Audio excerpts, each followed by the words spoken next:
welcome to Grandpa's Workshop.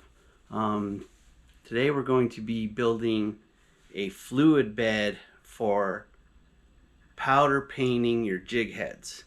So what a fluid bed does is kind of keeps the powder paint in a constant sense of motion, kind of moving around and not solid on the bottom, so you can get a real good even coat.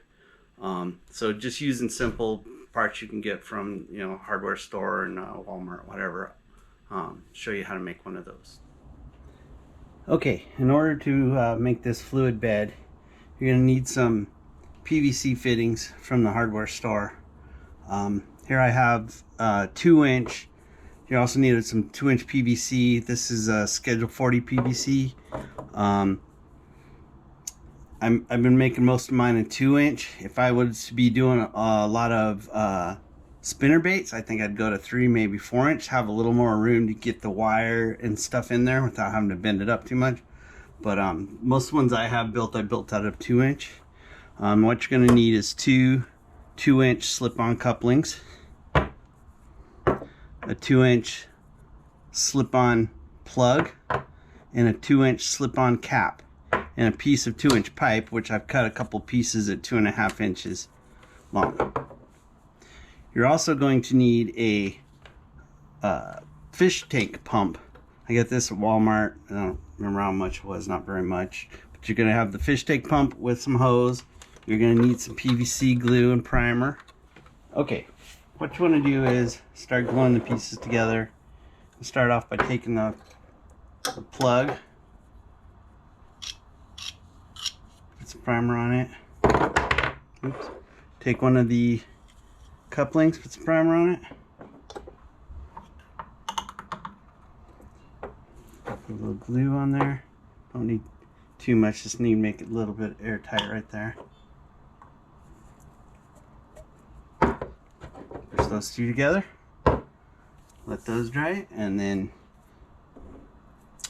take one of these pieces of pipe and the other coupling. A little one there, a little one here.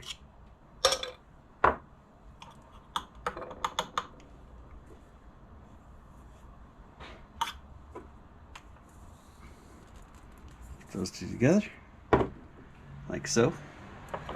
So what you have here, then you have a bottom of a canister there like that, and then here you're going to have another top part, and then you're going to take this other coupling and put it in the top here.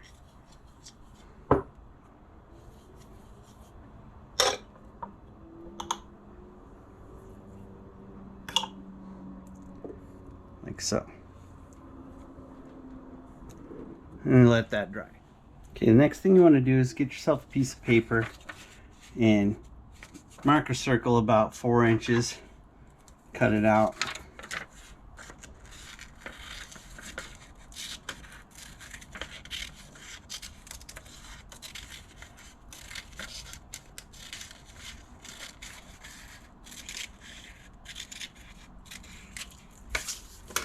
Alright, then what you're going to do with the paper is you're going to place it on top of this bottom piece that has the plug in it, like so. Then you're going to take the other piece with the coupling, and there's no glue going to go here, but what we're going to do is we're going to sandwich that paper in between here as we push this onto it. So gotta kind of work it down on there as much as you can. Might have to put it on the ground and stand on it. There we go. So now I've got that all the way down flush. As you can see in there, there's the paper in there. It kind of makes like a drum head. Next part of the process, take this bottom piece and I drilled a hole, 1/8 inch hole in it, and this little filter that comes with the air pump system, I glue that into the hole so it's going into the cavity. Then I take a piece of tubing, and at the hardware store I buy these little kind of valves plastic valves in the sprinkler section. You can buy these little plastic valves, and I put that in between there. So when I hook it up to my pump, I can throttle the amount of air that goes in there. I can kind of turn it on and off. And that's pretty much it. You put the powder paint in there and do that in a second. Okay, I have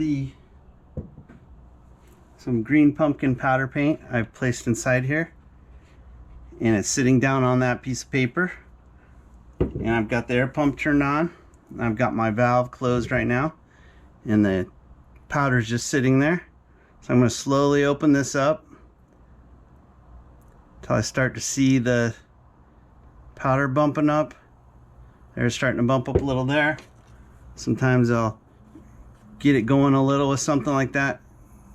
You can see it's kind of dances around, it floats. You can increase your air, make it a little stronger, so that when you're dipping your jig in there, it's got that air kind of bouncing it around like that and gives it a nice good even coat. And then what I do is I just make one of these for every different color, label the cap, good to go next time I want to paint a jig. Alright, next I have a lead jig head here, not painted, ready to go. I have my fluid bed going over here with some green pumpkin powder in there, and I have my heat gun right here. So what you want to do here is you want to heat up this lead head, but not too hot. Kind of depending on the size of the head, I'll do so many seconds of turning it over the heat. For about this size, I'll do about 12 to 15 seconds, and then I'll dip it and show you how it works there. So I'm going to turn on this gun to hot. I'll warm up a little bit. I'm going to put it just over it like this and turn it. So one.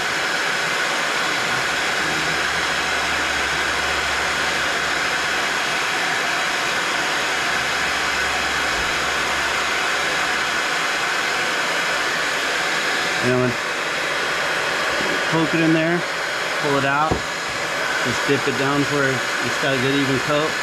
Run it under the heat a little bit here. It kind of liquefies it.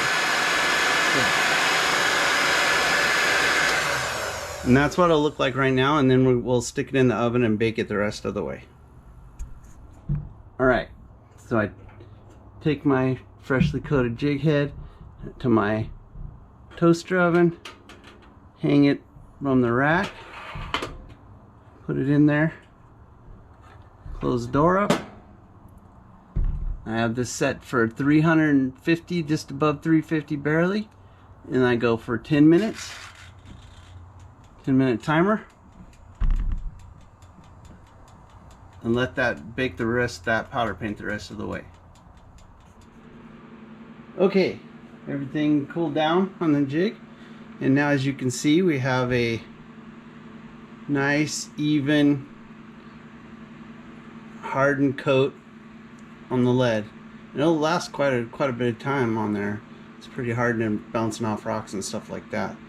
That's how you get a nice even coat, is having that fluid bed be there to keep the powder real light and kind of fluffing in the air, so don't get chunks on it. I use ProTech powder paint. You can buy it online from Do It, a lot of the other bait companies, Barlow's, stuff like that. They also carry it a couple different colors at Bass Pro Shops. But it works really good for covering up those lead ones. I've tried using vinyl paint, it doesn't last as long as this powder paint. You get a lot of different colors with different glitters and stuff in it. Works real well.